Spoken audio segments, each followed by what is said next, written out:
Pour l'inauguration, pour le lancement du LAT28, c'est ça? Oui. Je sais que le patron n'est pas là, je ne voudrais pas m'imposer. Voyez-vous, bon, on m'a dit il y a des industriels qui sont là, il y a des gens du métier. Moi, j'aimerais bien être pilote d'essai, enfin, c'est mon rêve, mais ici, il y en a déjà des bons, alors comme ça. Alors, il y en a parmi vous là qui travaillent dans le milieu, construire des choses, qui volent, enfin, parce que moi, ça m'intéresse. Il y en a? Ah, je crois qu'il y en a quelques-uns. Je crois qu'il y en a quelques-uns. Bon, déjà. L'AT28, il n'est pas sorti comme ça d'une innovation. Un matin, on se dit on va faire un avion comme celui-ci. Non, il y en a eu d'autres avant, alors plus ou moins réussis. Il y a eu des essais. On est passé par plein d'avions. Après, on est arrivé au FT-17, qui était déjà pas mal. On l'améliorant en l'AT-25. On commence à toucher l'excellence. L'AT-26, vous l'avez piloté, non? Pas mal celui-là. L'AT-28, j'ai pas encore eu l'occasion, mais voilà, il y a eu plusieurs essais. Et moi, je me dis, bon, quand vous imaginez comme ça un truc qui vole sur une planche à dessin, il vous faut combien de temps pour le fabriquer?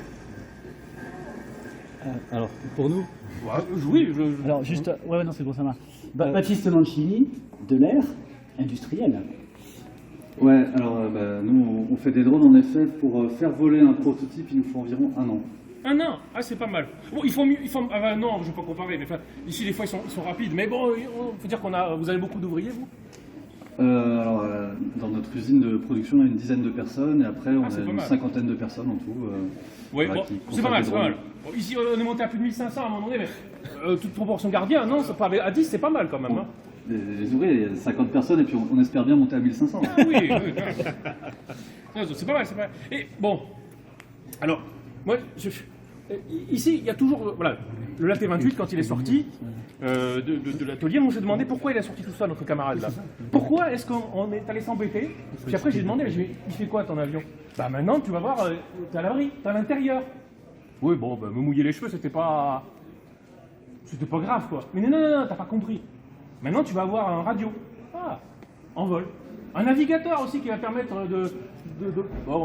d'envisager d'arrêter sur les côtes. Bref, avec les idées de nos gens qui conçoivent nos avions, on va pouvoir imaginer la suite d'une ligne plus ambitieuse, on va pouvoir s'éloigner des côtes. Bref, quelques paris. Alors, moi, sans vouloir, on va dire, trahir ce que vous allez faire, mais je me dis quoi? Qu'est-ce que vous allez nous inventer? Des avions où il n'y aura plus besoin de mécaniciens, plus de carburant, peut-être plus de pilotes. Bon, non, non. C'est quoi le projet là? Parce que j'en profite, hein, il y a des scoops, normalement, je sais qu'il y a des journalistes aussi, il y a peut-être des scoops sur les avions que vous allez faire bientôt, là, ça m'intéresse.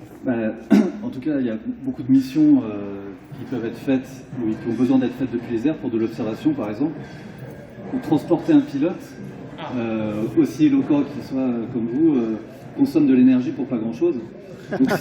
Donc si on retire le pilote, si on retire les quelques dizaines de kilos du pilote, et qu'on se contente de mettre les quelques kilos de la caméra, on peut faire des appareils qui consomment beaucoup moins d'énergie, qui émettent moins de CO2. Donc ça, c'est l'intérêt des drones. Vous voulez dire qu'on ne mettrait plus l'observateur derrière non plus avec l'appareil photo, tout ça? Ouais, voilà, et puis après, plutôt que de mettre des batteries qui n'ont peut-être pas assez de densité d'énergie, on peut mettre des moteurs à hydrogène.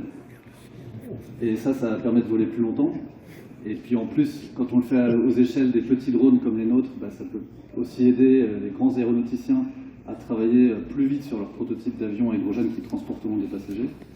Donc voilà, on fait tout ça, et puis pour donner un objectif un petit peu concret à tout ça, on essaie nous, dans notre cas, un défi qu'on appelle le défi Mermoz, qui consiste à faire un drone à hydrogène pour traverser l'Atlantique. Ah, carrément? Je vais lui dire à Jean qui se dépêche, parce que vous allez le dépasser. Bon, enfin, j'ai bien compris que vous ne serez pas mon prochain employeur, du coup. Des pilotes... on a beaucoup de pilotes d'essai, bon. mais ils restent au sol. Bon. Oui, enfin, je ne suis pas ingénieur, je n'ai pas tout compris les détails. Mais en tout cas, merci de me proposer la chance. Je retourne, parce que si le patron il me trouve Allez, pas. je pense qu'il Je sais que va M. pas Attécoeur a apprécier. prévu une réception, tout ça, pour le lancement, donc je vous laisse. J'aurais pas dû être là, mais merci de m'avoir répondu, en tout cas.